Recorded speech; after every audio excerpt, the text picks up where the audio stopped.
이제는 MZ라고 하기에도 민망하죠. 80년대생은요.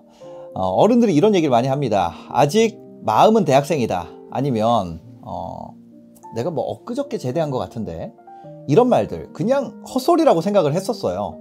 근데 인생이요, 생각보다 너무 짧다. 그냥 이렇게 말로만 하기에는 이게 진짜 너무너무 중요한 말이라는 사실을 알게 됐고, 진짜 그렇다는 걸 알게 됐고요. 그래서 제가 후회하는 것들에 대해서 여러분들에게 얘기를 드리려고 합니다. 제가 이렇게 하지 말았어야 되는데 하고 후회되는 거, 첫 번째는요, 허언증입니다. 저는 사실 허언증 환자였어요.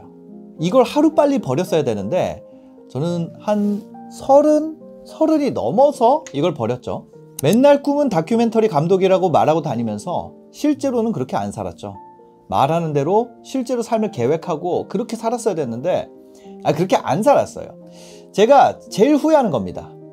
그래서 저는 처음에는 그냥 꿈을 말하지 않는 전략을 선택을 한 거죠. 말하고 다니다 보니까 허언증 소리 들으니까, 그러다 보니까 꿈의 크기가 점점점 작아지더라고요.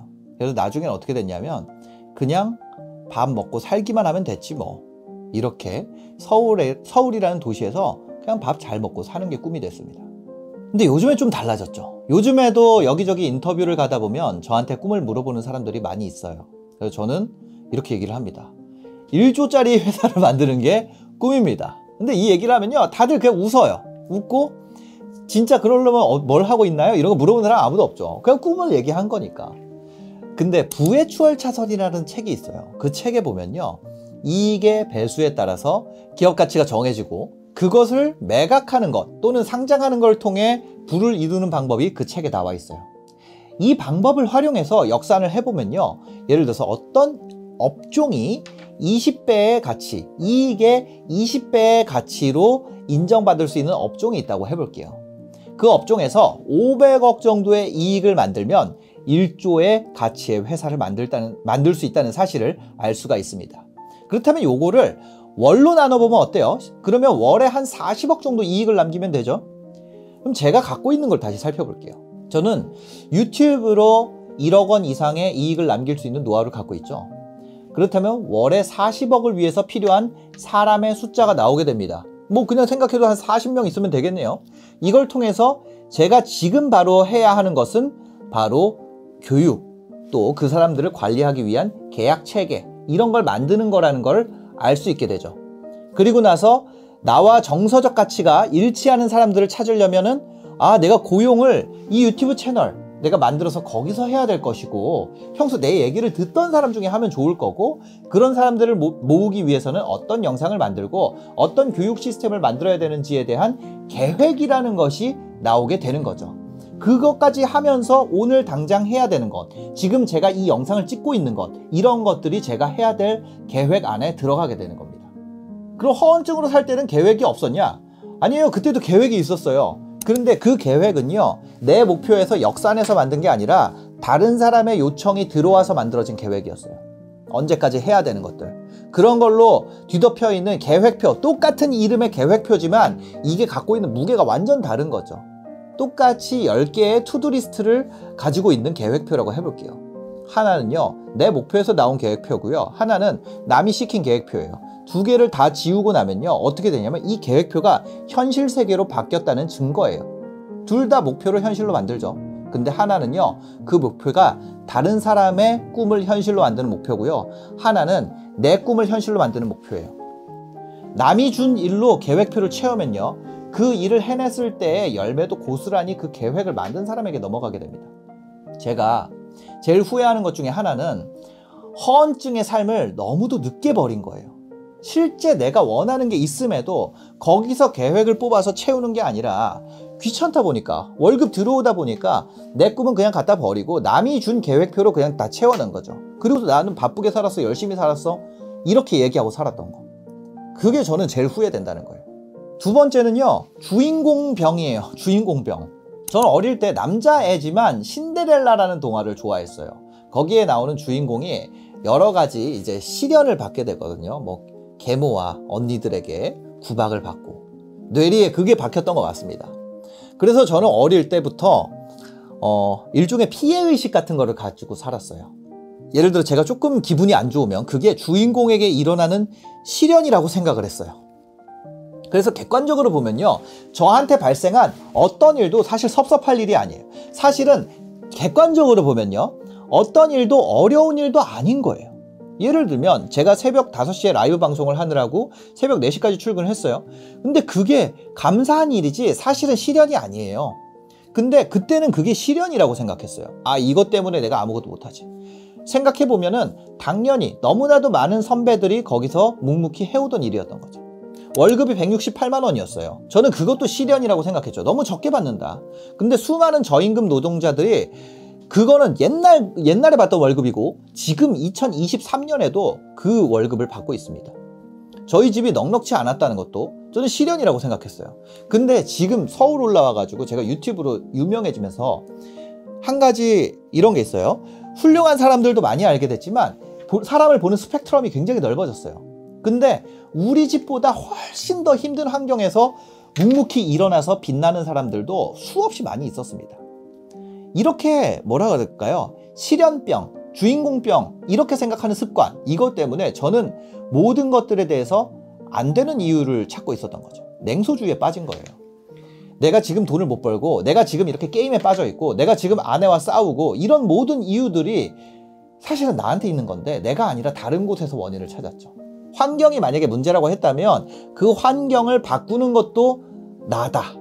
그 생각을 하지 않은 내가 문제였는데, 직장이 만약에 별로라면 그 직장을 들어가기로 한 내가 문제였는데 도대체 이 감사한 마음은 갖지 않고 나한테 힘든 부분들만 생각을 했죠. 어줍지 않은 주인공병에 걸려가지고 저한테 힘든 것들이 모두 다 사라지고 나면 행복이 그때 그냥 그 힘든 걸 지워야 행복이 오는 줄 알았어요. 그리고 제가 신데렐라 얘기를 했었잖아요.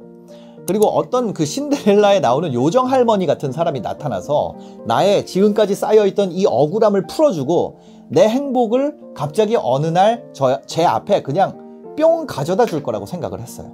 이런 관점으로 세상을 살고 있으니까 주변 일이라는 일은 모두 다 시련이고 불행이고 진짜 요정 할머니가 나타날 날만 기다리면서 실제로는 아무 일도 하지 않고 그렇게 살고 있었습니다.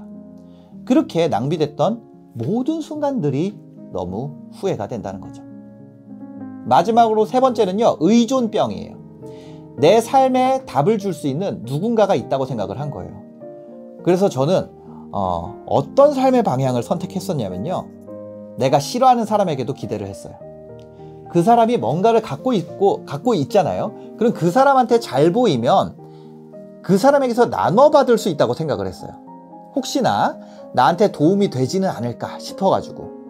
그 세상에 이런 일이 해보면은 혹시나 나한테 도움이 되지 않을까 싶어가지고 쓰레기를 모으는 할아버지가 나와요. 그런데 인간관계를 그렇게 모았던 거예요. 쓰레기 같은 인간관계도 혹시나 싶어서 버리지 못하고 마음속에 계속 차곡차곡 쌓아두면서 살았습니다. 그러다 보니까 핸드폰에 연락처가 몇천 개가 됐어요. 그래서 4,000개? 그러니까 어떻게 돼요? 필요하지 않은 만남도 가져야 되고 해야 하는 일들은 그 사람 만나는 데서 시간 쓰니까 해야 될 일이 어떻게 돼요? 산더미처럼 늘어나는 거예요. 하루가 24시간밖에 없잖아요. 그 중에 자는 시간 7시간, 밥 먹는 시간, 일하는 시간 12시간 빼면은 5시간 남는데 이 시간을 그런 쓸데없는 관계 유지하고 문자 보내고 뭐 사람 만나고 하느라고 너무 많은 시간 쓰게 되는 거예요. 그렇게 하다 보니까 정작 어떻게 돼요? 내가 사랑해야 되는 내 가족, 내 사람, 이런 사람들과 관계를 유지하는 시간이 점점점 줄어들게 되는 거죠. 제 아들 이름이 주호인데요. 호야가 싫어하는 음식을 좋아하게 만드는 거, 이거 쉬울까요? 엄청 어려워요. 아빠 부탁이니까 이거 한 번만 먹어봐. 그리고 또 먹게 만들어야 되고 너무 어려워요. 그것처럼 다른 사람의 기호를 바꾸는 거는요, 내 자식도 어려워요. 근데 하물며 자식도 아닌 다른 사람이잖아요. 남한테 싫어하는 음식도 아니라 싫어하는 사람이 난데 그걸 바꾸게 만드는 게 얼마나 힘든 일이고 허망한 일이었을까요? 정말 시간 낭비고 도움이 전혀 안 되는 행동이었습니다. 나를 싫어하는 사람을 바꾸려고 노력을 들일 시간이면 그 사람의 도움이 필요 없는 상태가 되기 위해서 준비하는 데에다가 더 많은 시간을 쏟아야 했겠죠. 맨날 웃으면서 실실거리고 얘기 다 받아주고 그러면서 스트레스 받고 시간 다 뺏기고 그럴 필요가 없었던 거예요. 저는요, 그 시간들이 너무나도 아깝고 후회가 됩니다. 제가 후회하는 3가지, 여러분들은 안 겪었으면 좋겠는데요. 첫 번째가 허언증, 두 번째가 주인공병, 세 번째가 의존병. 이것들을 혹시라도 제 애가 가질까봐 무서워요. 그래서 저는 저희 애, 호야한테는 이걸 갖지 않도록 항상 이야기를 해줍니다.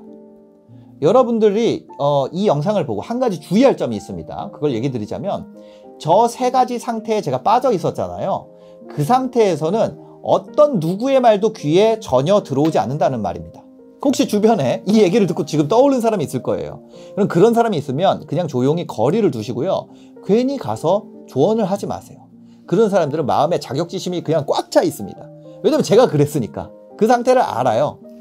여러분들이 그 얘기를 하는 순간 그 사람은 화살을 갖고 있는 사람이거든요. 그 사람의 화살이 당신한테 맞춰지고 당신을 원망하게 될 거예요. 그러니까 이런 영상을 절대로 그런 사람들한테 공유할 생각을 하지 마세요. 이 영상을 보낸 사람도 욕하게 되고, 그리고 제가 지금 이 말을 하고 있잖아요. 저의 안티가 돼버립니다. 그러니까 절대 그렇게 하지 마시고요. 혹시 여러분들에게 도움이 되셨다면 좋아요나 한번 눌러주시고 가시면 감사하겠습니다. 영상 봐주셔서 감사합니다. 행복한 하루 되세요.